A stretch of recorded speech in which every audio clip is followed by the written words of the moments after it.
टेढ़ा पहाड़ और निकला चूहा। 8 साल तक कौम का वक्त जाया किया गया।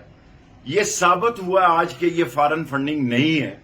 ये साबित हुआ आज कि इसमें कोई ओवरसीज पाकिस्तानियों के फंड को गैर कानूनी करार देना। हम सुप्रीम कोर्ट में गए हुए हैं ओवरसीज पाकिस्तानियों के वोट के लिए। ये जो 8 साल से इमरान खान के खिलाफ और पीटीआई के खिलाफ एक हजूम इकट्ठा किया गया था, एक मीडिया वॉर शुरू की गई थी, वो अपनी मौत आप मर गई है। इमरान खान एक मकबूल और मजबूत लीडर है। ये एएनपी वाला वक्त नहीं है कि पार्टी को बैन किया जा सकता है।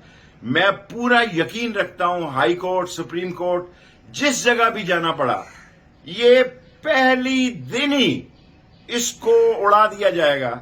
और आज मेरा ख्याल है कि जितनी 14 पार्टियों ने सियासी हमाकतें की हैं, इन 14 पार्टियों की सियासी साख राख बन गई है। ये सियासी साख इनकी राख बन गई है। ये इमरान खान को अवाम में शिकस्त नहीं दे सके।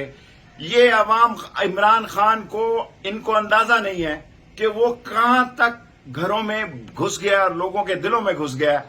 मैं आज इमरान खान को और पीटीआई को उसकी फतह का दिन करार देता हूं और पीडीएम और हुकूमत के लिए आज शिकस्त का दिन है। वो रोएं, धाड़े मारें, चीखें, चलाएं, शिकस्त उनका मुकद्दर है और कौम और मुल्क पर इम्तहान का वक्त है। हमें फिलफौर अब इलेक्शन में चले जाना चाहिए ओवरसीज वोटों के साथ।